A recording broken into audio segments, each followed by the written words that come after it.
on, guys? This is J.K. Whited coming to you from the Baseball Rebellion, here to give you this week's breakdown. And this week, I have decided to do Dexter Fowler for you guys, the switch hitting outfielder for the Chicago Cubs. Leadoff guy, fast, hits lefty and righty. And, I looked for right-handed video of him, and to be honest with you, there wasn't a whole lot. There's a lot more left-handed video, and honestly, his right-handed swing I don't think was as good as his left-handed swing. And I got two really good views of one swing, one of his home runs this year that I thought was really good. So I wanted to really dive into that for this breakdown and not spend too much time on breaking down both swings, but really a good in-depth video of one of his swings, and one of these left-handed swings I thought was the best. So here we go. And if you know Dexter Fowler, if you know anything about him, obviously you can go look at his stats and see that he's kind of been, a pretty steady Eddie kind of a guy. Never really hit higher than 300 at one point, but never really lower than 250, 260. Power numbers have gone up a little bit in the past year or so, but nothing really overwhelming, nothing really crazy. He was kind of up for Rookie of the Year his rookie year. Everybody had a lot of hype coming in. Great defensive player, but more known for his speed, I would say, more than his power. But we're going to take a look today and see if there's anything that he's doing that might be keeping him from being maybe a little bit more of a power guy. Maybe see what's been, a little bit different this year, I think, than maybe the past years. Is all of his power numbers are up so far this year. Doubles, home run numbers are looking good so far for a leadoff hitter, especially. And his doubles are up, his OPS, his slugging, all that kind of stuff. So we're going to take a look, and I'm going to play these swings real quickly. At the front view here, and we're going to notice that this is a pitch that is definitely a missed opportunity for the pitcher. He definitely misses his place here. When he throws this ball, you're going to see the pitch. And you obviously see the catcher setting up down, out and away here. And we'll watch the front view all the way through first. You can see obviously he misses his spot, and Fowler really gets back across himself to get to this ball and really put a charge into it. I think it's probably the furthest home run of the year. Here's the backside view. I thought this was a really cool view. That's why I wanted to use it. You don't always know what you're going to get when you go look for swing video on different sites, whether it be YouTube or whatever. But when you get something like this, you want to be able to use it so you can identify maybe certain things. And so there it is. That's the same swing right there. And looking forward to breaking this down for you guys. And we're going to start off with the front view here and try to look at some stuff. And the first thing that I noticed about him is just the distance away from the plate he is. He's a long guy, 6'5", and tall, lengthy guy. Obviously got some quick twitch about him, but he obviously stands really far away from the plate. And I think when you have that kind of a starting position, your approach has to be kind of get closer to the plate as you stride, and really stay, obviously looking maybe more away, and then fight back inside to anything that is left back over the middle, or definitely if a pitcher decides to come in on you a little bit. And that's where I see, if we're going to go from what we think is a perfect swing standpoint, which is a straight stride and then good hips and a good back foot and leg move and stuff like that, then we're going to say this is probably a deduction in points. But maybe his approach is move towards the plate and then fight back middle and away or middle and inside if I get anything. And you're going to see here as he strides with the pitcher. And I like his movement here. Obviously he's from for pitchers coming from the stretch, so he moves with the pitcher very nicely. I think his timing is actually really good here. He gets lucky with a mistake pitch, but you can see as he strides, he's getting off that back leg nicely. We're going to see it from the back view, but you can see how clearly he is against himself here. Once his foot kind of gets into the ground, you can see the back heel clearly here. Now this view obviously is from kind of the back right side of the pitcher. We're not directly behind the pitcher, and which should tell you how far inward this stride is. Okay, so if we snap back over to the back view here, you're going to maybe be able to tell a little bit better how as he lifts, a nice lift and a move forward. So you can really see that distance from this view. You can really see the 6'5" frame get out there. So his head is pretty much right here as he starts, and as he moves forward, you guys can see how much out of that box he gets. So we gained ground, but we also got a little bit lower, and that's just something we know is going to happen for guys that initiate a little bit more of a stride to generate a little momentum. Is their head's gonna move, and that's okay. So if you're a young coach or a young player out there, and your coach is telling you that you can't move your head in a stride, then you're going to be severely lacking any power, because in order for your big muscles and the part of your body that really weighs the most to move, your head's got to move too, and that's okay. And, name a sport where the head movement doesn't happen. It's just not really out there. Now, from when the foot hits the ground, now when this part is down, then that's a little bit different. But in the stride, that's okay. And you can see Dexter really get out there. But again, we see that stride is just super in. You can see how much closer, especially from his toe. The heel sometimes is tough to see, but you can really see how that front toe right here at the front of the box is really closer to that front line than the back one. So he's really striding against himself here.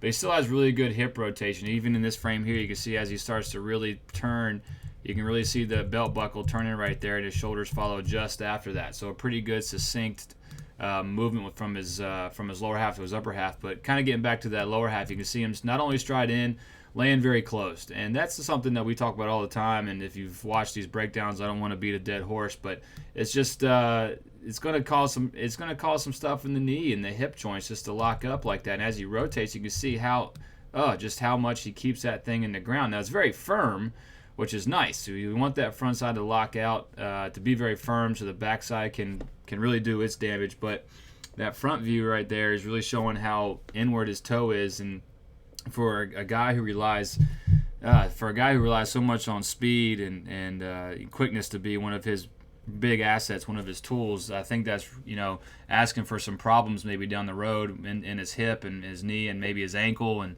other places like that, where something might be compensating for that position. As you can see from here, we can see that toe start to spin out, but how much damage was done just from here to here, really locking out that front knee on a closed joint like that, and then you can see how he spins out. Now, here's where he's really talented, I think, is that pitch, like I said, it looks like to me he's always looking away, and then that pitch is a missed opportunity, missed location, and so he gets back open really nicely here. You can see his belt buckle just really open. I mean, that's super good. Belt buckle's open. We see the nice chest open position too. At the same time, his head is down towards the ball and the contact with the pitch. Very, very good.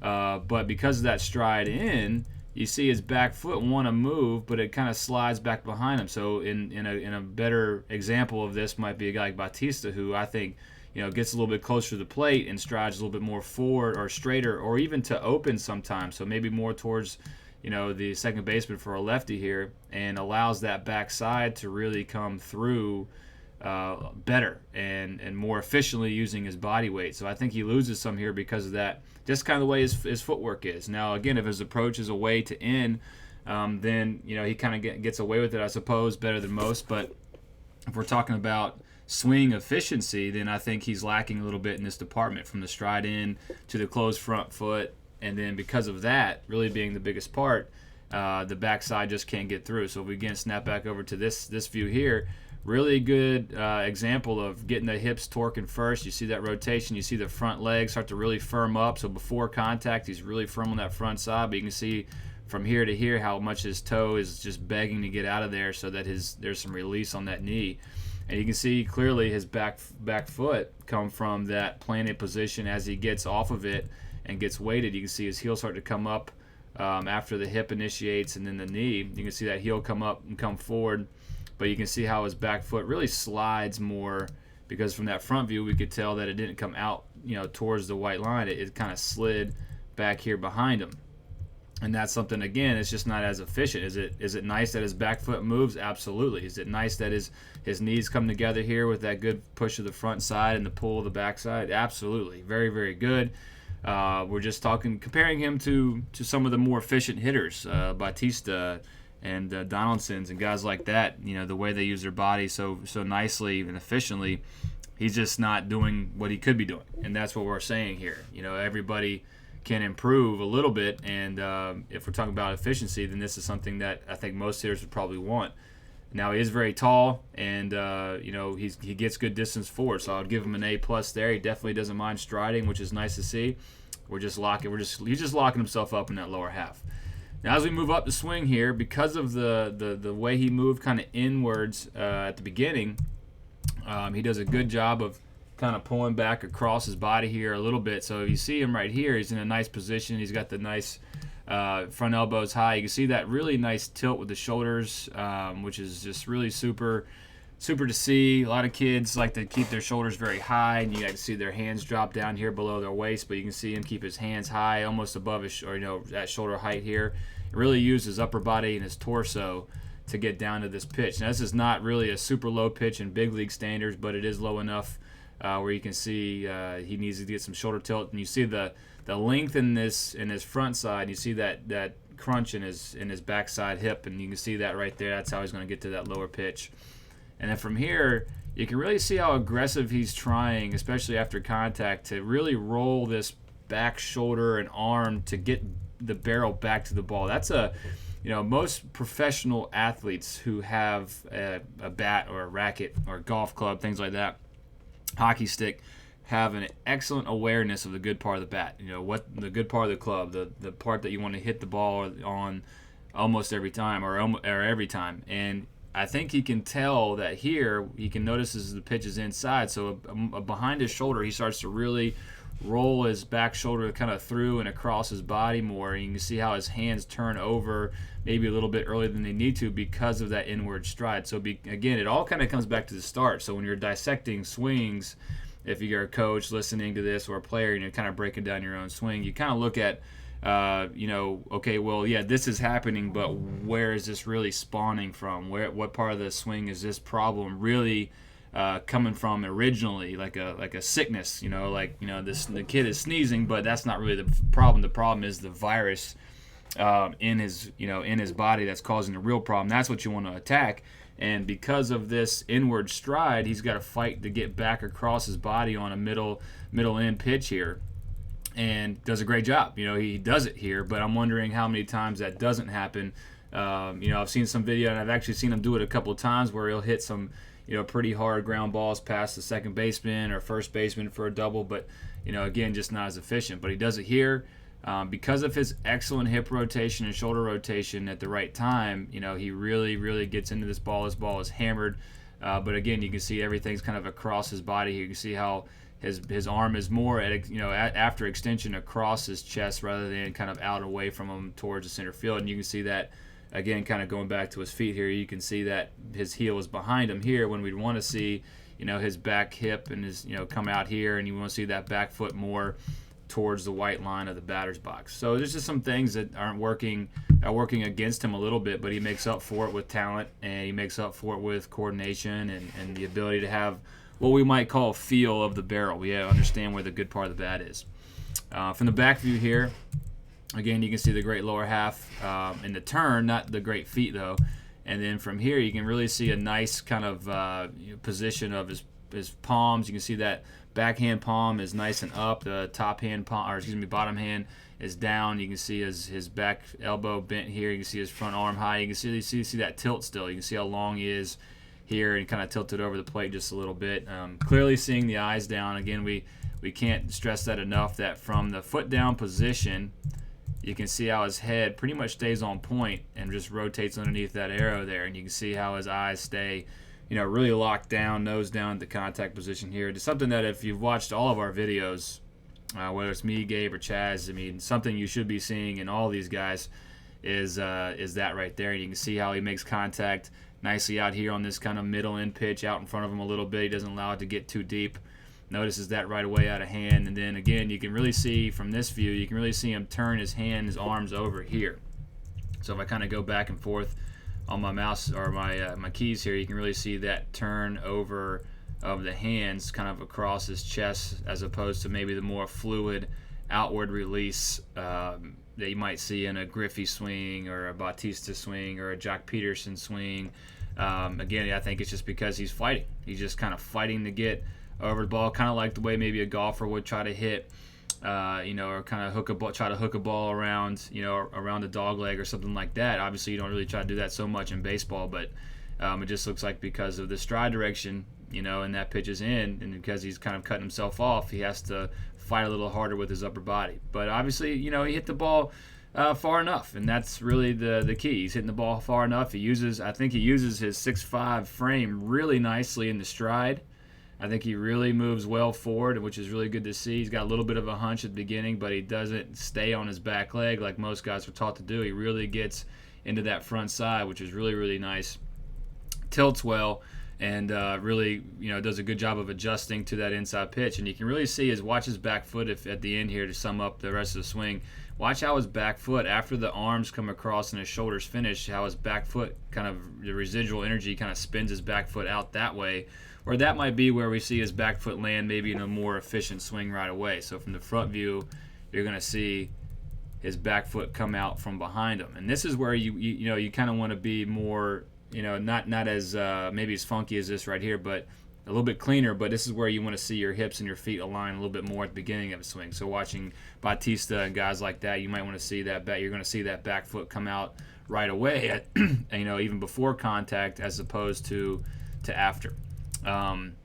So you will see. I think being part of the Cubs and the team that he's on right now is exciting, and he's around good hitters all the time, like Rizzo and all those types of guys, and Bryant. And I think that maybe some of that might be rubbing off on him, being a second-year Cub. If you look at his numbers again, all the power stuff seems to be up, and his batting average is super high right now. I hope he can maintain it, maybe make the All-Star team this year. We'll see. But I think I'd probably give him an A for movement. Probably a C for footwork quality, something like that. But overall, a pretty solid swing. He's put up the numbers for a good number of years now, since 2008-9, since he was drafted, and I think that he's going to be just a good, solid hitter as he continues to go forward in his career. I hope that he doesn't get hurt from that front side being locked up so much, but I think that I like his swing from the middle up. I just think with his footwork the way it is, he's not getting everything that he could get out of his swing, and maybe in adjustability to maybe a middle pitch to a middle end to definitely an inside pitch might be some problems for him. And if I'm a pitcher, this guy's trying to go away from him right here. Garrett Cole's trying to go away from him right here with his fastball. But it looks like he is trying to go in on him on some of these pitches if we look at the hit tracker or the pitch tracker here. And I think he just misses his spot right here. Obviously, the catcher wasn't set up there, but I think you could really get Dexter Fowler inside a little bit because I think if it's an inside pitch, it's tough for him to keep it fair because of that upper body adjustment right here that we were talking about. I think he probably hooks a lot of balls foul and makes it tough for inside. But again, I think his approach is away because of that, and I think he feels safe, and comfortable going that way. So again, who knows? I think maybe he could be a little bit more of a power guy, maybe hit upwards of 20, 25 home runs a year if he cleaned up his feet, maybe changed his approach a little bit. But we'll see. I think he's happy with where he's at, and if he wants to make improvements, he can definitely give us a call. But excited to do this breakdown. I hope you guys enjoyed it, and please feel free to ask questions and in the comments below, and let me know what you guys think. And I'm excited to hear what you have to say. Thanks, guys.